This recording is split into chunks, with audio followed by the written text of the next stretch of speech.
Hi Taurus, welcome to your September 2016 general tarot reading.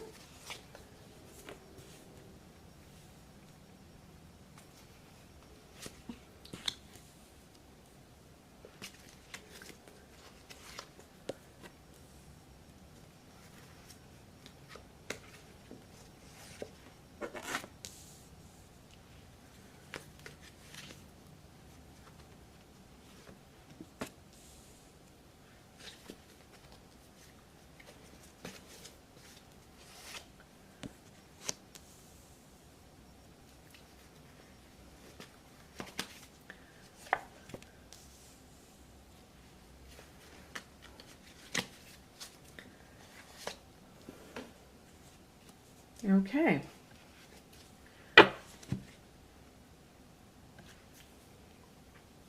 So let me think about this for a second.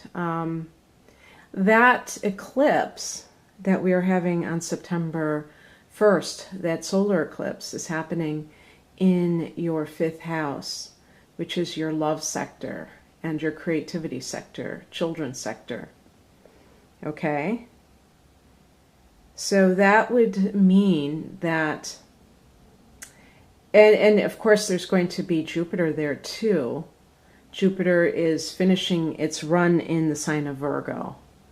So, and there's actually a Mercury retrograde there too. So there's a lot of emphasis on love relationships, particularly the kind that are in their early stages. You may meet somebody.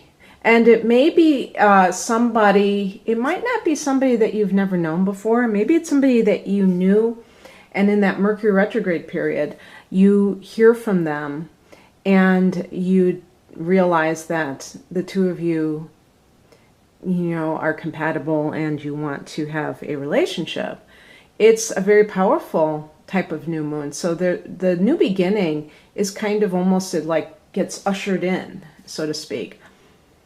For other people, this could have to do with a business that you have started, that maybe you will see something take off that you had planted the seeds with, and the Mercury retrograde period may go over that old ground as the eclipse kind of carries you on that wave of new beginnings in the business that you own. So there's possibilities, maybe something with your child or children. Yeah, so that's pretty exciting. And of course, well, we have and I wasn't even paying attention to this card, but this is Ace. So these are the utter beginning of something. And it can be just about anything, but it's something that is very exciting to you. Okay, and you actually have a bunch of Wands cards. So I think that because the fifth house is activated, and even though you have it in Virgo, which is an earth sign, and the Wands relate to the fire signs, that can still play a part in that, because the fifth house is ruled by Leo and deals with Leo issues. So that could just be kind of a sub-influence. But yeah, so beginnings. It could be beginnings, a very passionate love affair. It could be a new business that you are really not just putting in the hard work, but you have your soul in it. You have everything in there. And it's your life's passion. Or it could be that maybe for some of you, you want to live someplace else and you have just decided to pull up shop and go somewhere completely different. And, I'm thinking actually of this card too, but I'll get to that later. So let's look at the recent past for further clarification. And we have the Three of Cups. So this is a very sociable card. This is connected to creativity in some cases because the number 3 is involved. but there's an emotional component. It could simply be that you have maybe right now you're flying solo if this is a relationship matter, and you're just with your friends and you're not even worried about finding a new partner. But some of you may have found a new partner in the recent past. You were hanging with the girls or hanging with the guys, you know, and not and that actually helped you because you were relaxed about it. You weren't desperate. But sometimes if this is a career matter, it can indicate that you are with other people. You're not going it alone, and they are helping you. So an example would be if you had your own business and you are relying either on friends or contacts, networking, to help you to spread the word about your business. In the near future, we have another Wands card, which is the Seven of Wands. So I connect this card to this card because they're what's either happening or up and coming. And this is about you not being a pushover for some reason. So one thing I failed to say about the Ace of Wands was that it could be that you're starting a relationship with somebody who's a fire sign. So that would be an Aries, Leo, or Sag. And what you have to do is you have to make sure that this person does not dominate you, or you don't allow it, really. Nobody can dominate you without your permission. And maybe there'll be some other thing that comes up if you're doing your own thing, for instance, your own business. You may have to defend yourself against something. It could be from a former employer. Or, you know, maybe somebody feels threatened that you have gone off on your own, if you have. Or just something related to competition within a certain type of work, and you may feel like, oh God, you know, this person is trying to, you know, make it so that I can't succeed. And it really boils down to you standing your ground and not giving in.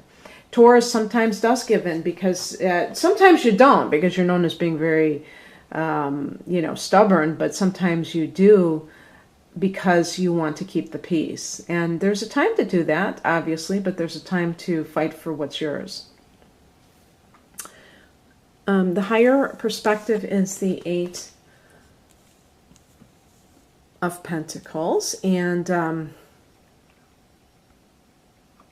this is a card of someone who is hard at work and they're perfecting his craft. So sometimes this means that you have to get additional training for whatever it is that you're trying to do.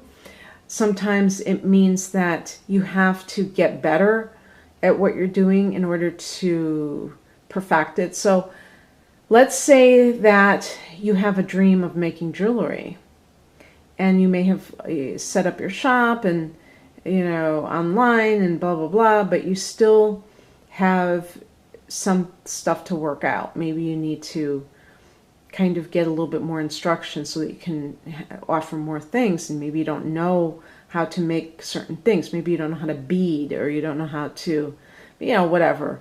And that just may be indicated by the Eight of Pentacles. Sometimes it means that you are pouring all of your energy into working, but it's a labor of love. It's not just like the Ten of Wands, which is like you know, risking burnout or something like that. So it's actually a productive energy, and it could also indicate that an earth sign individual, so fellow Taurian, Virgo, or Capricorn, is really the person for you.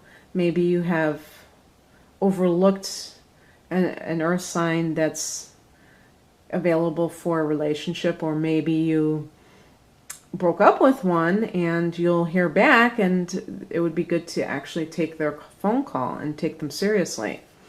What crosses you is the Ace of Swords.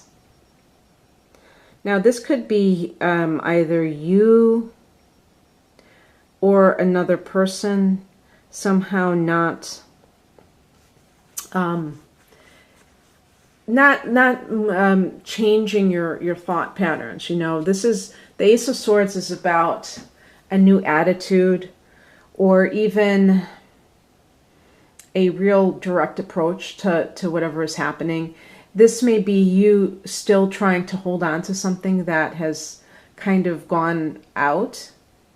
We have been having, you know, we're going to have also an eclipse in Pisces, and this will be in your, well, this actually for you is going to be in your, I think it's 11th house, isn't it? Yes.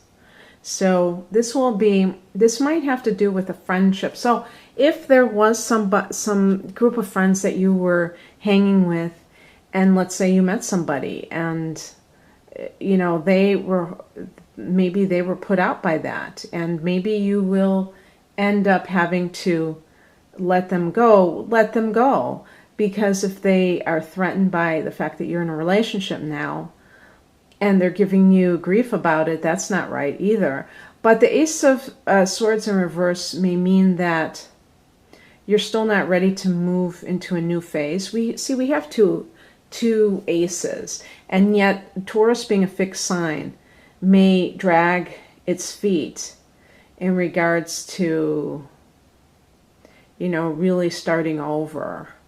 Or, you know, especially if, let's say you did break up with somebody, you may be feeling a lot of residual emotions, and it's hard for you to kind of let go.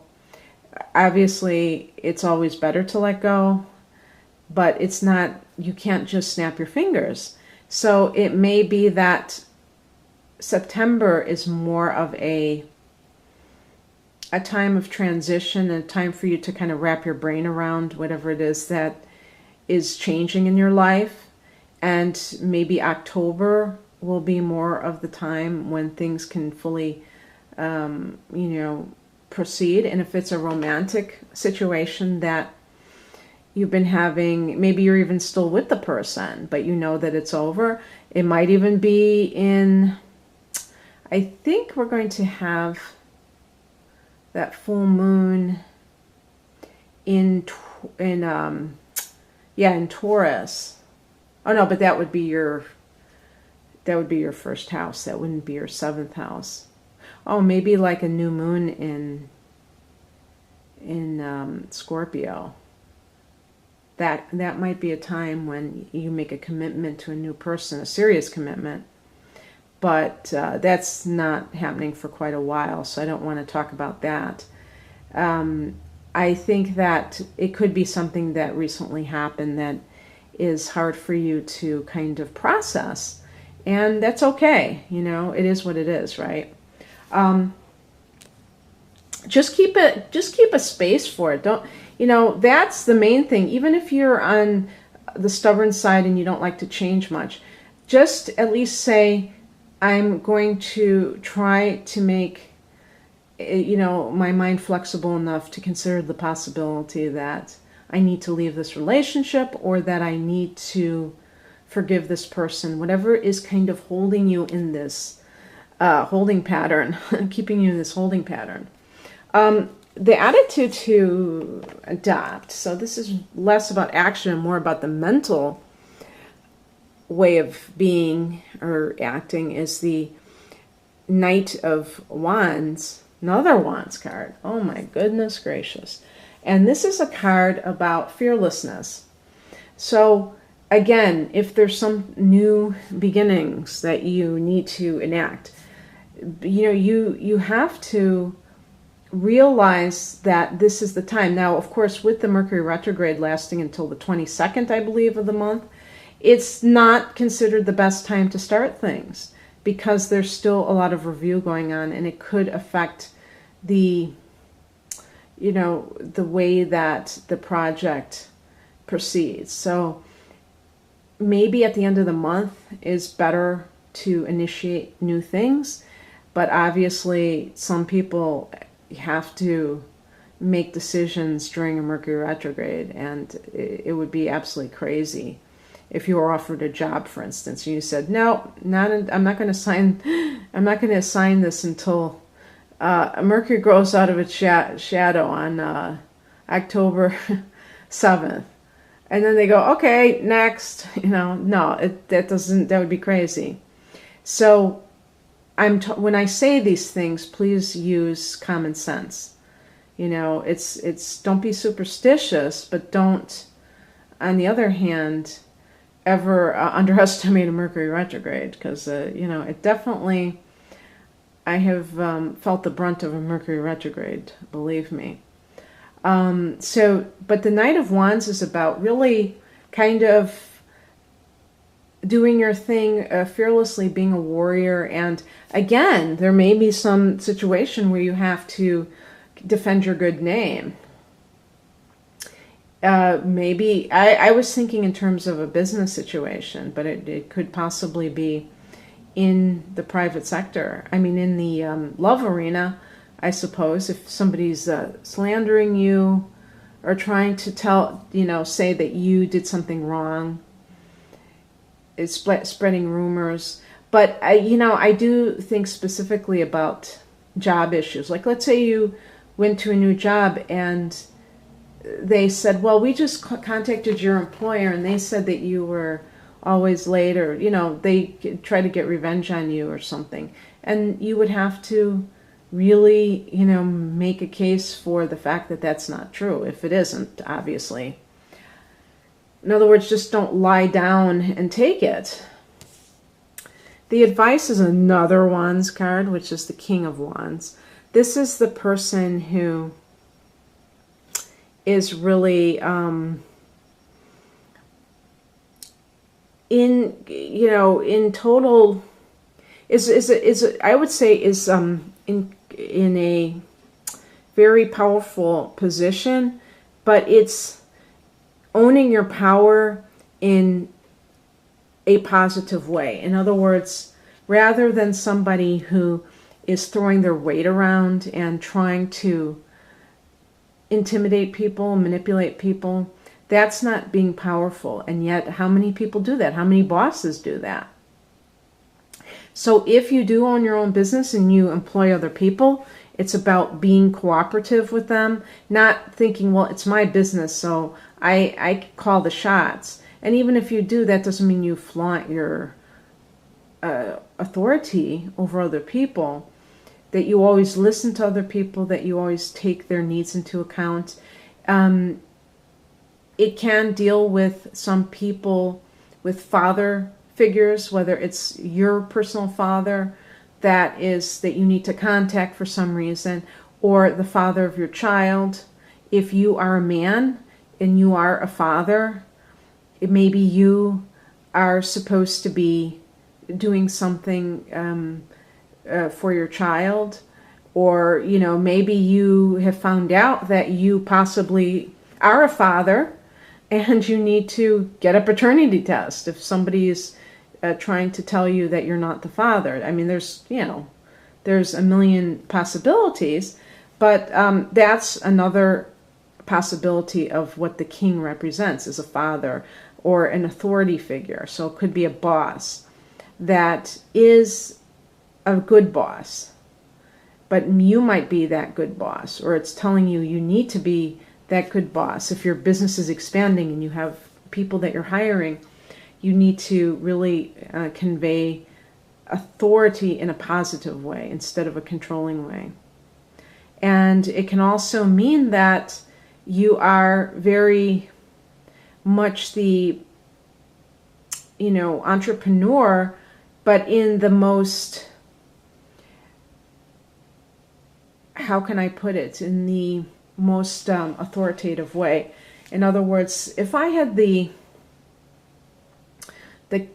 Queen of Wands, this is more of the type of emotional, I would say, the type of emotional demeanor of a good leader, and the King of Wands are the characteristics, the tangible characteristics, like how you actually run things. But it's also, since the Wands is creative energy, it's also that type of thing of you being very creative in your endeavors and just successful, very successful. You know, that's what I'm saying, you know, compared to the King of Pentacles, which could also be a businessman, but somebody who maybe is running somebody else's business. Maybe it's a manager or something like that. The King of Wands is doing his own thing. And there's a sense of real autonomy with the King of Wands. So the outcome is the Fool. And this is what I was talking about when I was talking about the Ace of Wands. Or was that the card I was pointing to? Just this journey that you're on. And it's just beginning. And it's a journey with all these Wands cards. It's a journey of a lot of passion. And you don't need anything to take with you. The only thing that I would take with you is an open mind. And no preconceived notions. No prejudices. And prejudice meaning, you know, things that you believe about life that aren't necessarily true.